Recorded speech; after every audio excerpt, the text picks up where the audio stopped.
मैं पूछता हूँ कि तुम्हारा सर्वशक्तिशाली ईश्वर हर व्यक्ति को उस समय क्यों नहीं रोकता है जब वह कोई पाप या अपराध कर रहा होता है। ये तो वह बहुत आसानी से कर सकता है। उसने क्यों नहीं लड़ाकू राजाओं को या उनके अंदर लड़ने के उन्माद को समाप्त किया और इस प्रकार विश्व युद्ध द्वारा मानवता पर पड़ने वाली विपत्तियों से उसे क्यों नहीं बचाया। उसने अंग्रेजों के मस्तिष्क में भारत को मुक्त कर देने हेतु भावना क्यों नहीं पैदा की। वह क्यों नहीं पूंजीपतियों के हृदय में यह परोपकारी उत्साह भर देता कि वे उत्पादन के साधनों पर व्यक्तिगत संपत्ति का अपना अधिकार त्याग दें और इस प्रकार न केवल संपूर्ण श्रमिक समुदाय वरन समस्त मानव समाज को पूंजीवाद की बेड़ियों से मुक्त करें। आप समाजवाद की व्यावहारिकता पर तर्क करना चाहते हैं। मैं इसे आपके सर्वशक्तिमान पर छोड़ देता हूँ कि वह इसे लागू करे। जहाँ तक जन सामान्य की भलाई की बात है, लोग समाजवाद के गुणों को मानते हैं पर वह इसके व्यवहारिक न होने का बहाना लेकर इसका विरोध करते हैं। चलो आज का परमात्मा आए और वह हर चीज़ को सही तरीके से कर दे। आप घुमा फिरा कर तर्क करने का प्रयास न करें, वह बेकार की बातें हैं। मैं आपको यह बता दूं कि अंग्रेजों की हुकूमत यहाँ इसलिए नहीं है कि ईश्वर चाहता है, बल्कि इसलिए कि उनके पास ताकत है और हम में उनका विरोध करने की हिम्मत नहीं। वे हमें अपने प्रभुत्व में ईश्वर की सहायता से नहीं रखे हुए हैं, बल्कि बंदूकों, राइफलों, बमों और गोलियों, पुलिस और सेना के सहारे रखे हुए हैं। यह हमारी ही उदासीनता है कि वे समाज के विरुद्ध सबसे निंदनीय अपराध, एक राष्ट्र का दूसरे राष्ट्र द्वारा अत्याचारपूर्ण शोषण सफलतापूर्वक कर रहे हैं। कहाँ है ईश्वर? वह क्या कर रहा है? क्या वह मनुष्य जाति के इन कष्टों का मजा ले रहा है?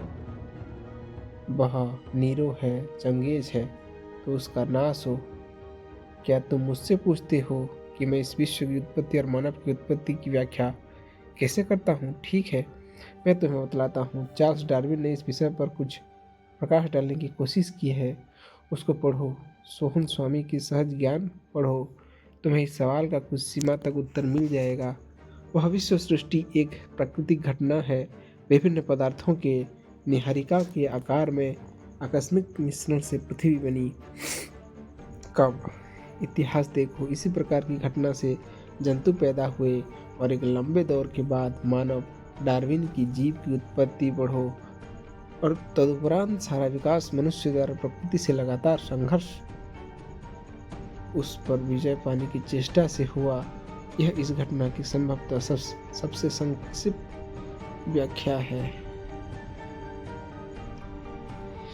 ईश्वर की उत्पत्ति के बारे में मेरा अपना विचार यह है कि मनुष्य ने अपनी सीमाओं, दुर्बलताओं व कमियों को समझने के बाद परीक्षा की घड़ियों का बहादुरी से सामना करने, स्वयं को उत्साहित करने, सभी खतरों को मर्दानगी के साथ झेलने तथा संपन्नता एवं ऐश्वर्य में उसके विस्फोट को बांटने के लिए ईश्वर के काल्पनिक अस्तित्व की रचना की।